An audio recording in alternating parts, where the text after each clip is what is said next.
영성교회 성도 여러분, 좋은 아침입니다. 부활의 소망을 가지시는 토요일 되시기 바랍니다. 오늘 말씀은 요한복음 11장의 말씀입니다. 요한복음 11장에는 우리가 너무나 잘 알고 있는 죽은 나사로가 다시 살아나는 사건이 등장을 합니다. 자, 이 사건은 예수님께서 유대에 가셔서 죽기 위해서 잡히시고 십자가 고난을 당하시고 부활하시는 그 사건이 있기 전, 한 3, 4개월 전에 일어난 일입니다. 유대에 있는 많은 사람들이 예수님을 미워하고 또 이제 죽이고자 하는 마음을 가지고 있어서 세례 요한에게 세례를 받으시던 요단 동편으로 피신하여 나가 계셨습니다. 그런데 나사로가 병이 들었다라는 소식을 듣게 되고요. 다시 이제 유대로 돌아오게 되는데 제자들도 예수님이 어떤 해를 받을까 하여서 굉장히 두려워하고 있었습니다. 그런데 예수님께서는 나사로를 통해 하나님의 영광이 드러날 것이다 라고 말씀하시면서 의도적으로 이틀을 더 머무신 후에 예루살렘으로 들어오시는데요. 예루살렘 근처 나사로의 집이 있는 베다니로 들어오십니다.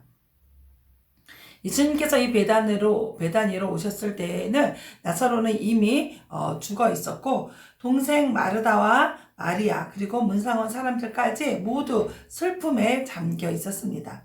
그런데 그때 예수님께 나온 마르다에게 나는 부활이요 생명이니 라고 말씀하시면서 나는 무엇이다 라는 유명한 자기 선언을 하십니다. 나는 부활이요 생명이다.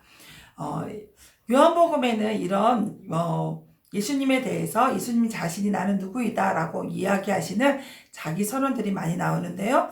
그 모든 것과 더불어서 출애굽기 3장 17절에도 여호와 하나님께서 모세에게 나는 스스로 있는 자다. 나는 여호와다. 에고에미 라는 I am 이라는 선언을 하시는데요. 똑같은 맥락의 선언입니다.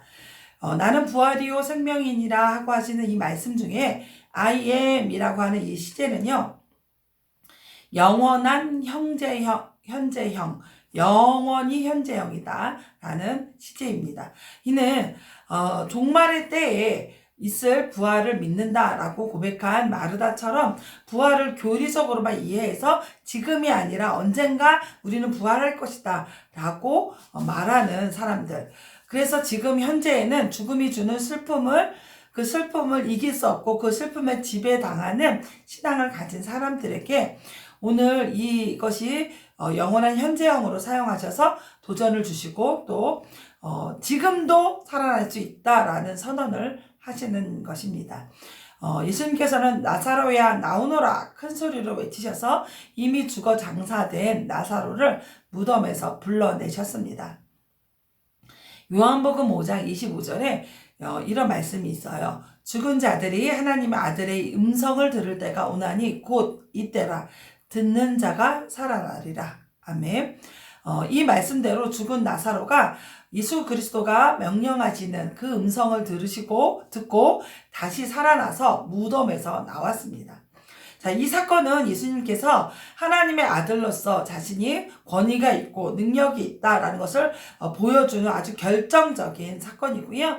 생명과 부활의 주라고 말씀하신 예수님의 자기 선언을 스스로 확증해 보이시는 사건입니다.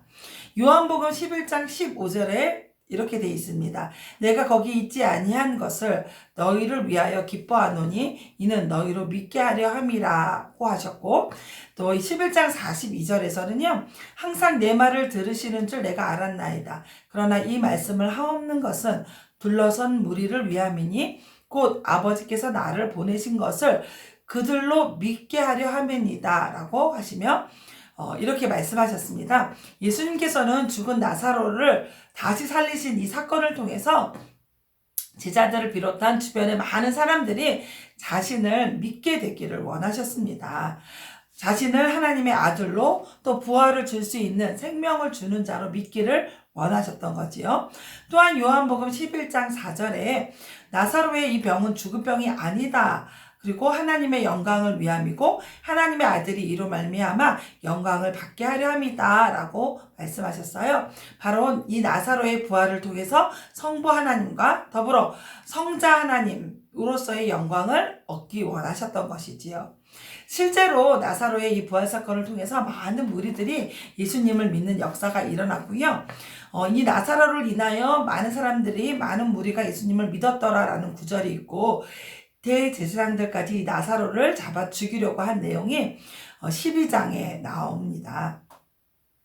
자, 죽은 나사로가 살아나는 이 7번째의 요한복음에 나오는 표적은요, 예수님이 하나님의 아들이시고 또 신적인 권위와 능력이 있음을 보여주는 사건이고요. 또 한 가지 더, 예수님 자신이 죽으셨다가 부활하실 것을 미리 보여주는 예표가 되는 표적입니다. 그러니까 예수님의 부활을 미리 보여주신 거예요. 이는 이제 예수님이 공생의 사역이 막바지에 이르고 있다. 정말 이제 곧 죽으실 것이다 라는 것을 강하게 암시하는 것이고요. 나사로의 이 부활 사건으로 인해서 온 무리가 예수님을 추종하게 될 것을 두려워한 사내들인이 그들이 굉장히 위기에 닥쳐 있거든요. 근데 그게 다르기 때문에 이제는 진짜 공회를 소집을 합니다. 그래서 예수님을 잡아 죽이자라는 이 살해의 목적을 공식적으로 모의하기 시작했고요. 예수님에 대한 수배령이 내어지게 됩니다. 예수님이 하신 모든 일들과 사건들을 통해서 인류를 구원하시고자 하는 예수님의 계획들이 이루어지고 있는 것입니다. 사랑하는 성도 여러분, 예수님은 죽은 자를 살리시는 능력이 있는 분입니다. 나사로를 살리신 예수님께서도 십자가에 죽으시고 다시 부활하실 것입니다. 나사로의 부활은 영원한 것이 아니었지만 예수님의 부활은 영원하고, 또 예수님의 부활은 혼자의 부활이 아니라 예수님 자신의 부활뿐만이 아니라 예수님을 구주로 믿는 이 땅의 모든 자에게 임할 구원 사건이 되는 것입니다. 우리도 예수님을 믿고 부활하게 될 것입니다. 부활하여 영원한 나라에서 하나님을 대면해서 예배하고 또 영광 돌리는 삶을 살게 될 것입니다. 이 부활의 기쁨과 소망이 아까 현재형이라고 했잖아요. 그러니까 나중에 우리는 부활할 거야. 그러니까 지금 나는 힘들고 어려운 것을 그대로 안고 사는 게 아니라 현재형이잖아요. 그 부활을 매일매일 경험하면서 살아야 되거든요. 여러분, 이 예수님의 부활의 기쁨과 소망이, 나도 예수님처럼 부활을 할 수 있다라는 이 소망이 지금 우리가 현재를 살아가고 있는 우리의 삶 속에 영향력이 있기를 간절히 소망합니다. 우리는 이 땅에서 영원히 사는 자들이 아닙니다. 부활하여 하나님 앞에 갈 거고요. 하나님이 명하신 일, 기뻐하시는 일, 천국의 보물을 쌓는 일들을 그래서 해야 되는 것입니다. 저와 여러분 모두가 이 오늘 사는 것, 매일매일의 삶이 부활을 연습하면서 사는 그런 삶이 되기를 간절히 소망합니다. 그러니까 우리가 겪고 있는 어려움이나 힘듦이나 외로움이나 또 슬픔이나 고난, 이 모든 것들이 부활을 경험하는 일들이 되는 거예요. 그것들을 나는 부활할 거기 때문에 슬퍼하거나 어려워하거나 힘들거나 하지 않는 거예요. 그 부활의 소망을 가지고 오늘을 승리하면서 살아가는 저와 여러분이 되기를 간절히 소망합니다.